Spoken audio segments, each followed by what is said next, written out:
Ги унапредуваме работничките права и заеднички изградивме систем кој ги штити работниците, особено текстилните и кожарските работници, изјави Мила Царовска денеска од градот на текстилот, потенцирајќи и дека минималната плата е повисока за 60%.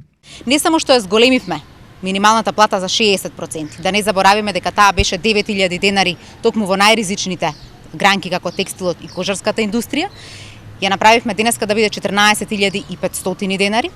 Дополнително, трудовиот инспекторат сега стана партнер на работниците и заеднички со синдикатите и со здруженијата на граѓани ги решавате и ги надминувате проблемите и во периодот на ковид кризата, но и претходно. Заеднички создадовме закон за работни односи кој што ја гарантира и флексибилноста и сигурноста. Носителот на изборната единица 3, Лјупчо Николовски, порача дека во програмата на коалицијата Можеме е предвидено дополнително зголемување на платите. Николовски акцентот го стави особено на недела, да биде неработен ден за сите. Продолжи растот на просечната на минималната плата пред се во наредниот период и до крајот на следниот мандат таа ќе достигне 20.000 денари. И просечната плата ќе продолжи да расте до 34.000 денари. Особено ме радува што беше прифатена и нашата идеја и концептот кој што ќе биде воведен по формирањето на новата политичка влада во август, а тоа е за концептот недела, неработен ден.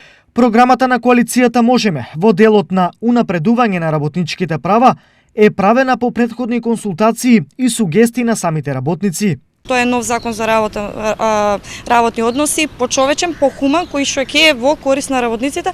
Останува моментот со евиденцијата на работното време, на прековремената работа, работата на празник. Ова беше кажано во делот на изборната кампања и посета на заменик председателката на Социјалдемократскиот сојуз на Македонија, Мила Царовска, денеска во Штип.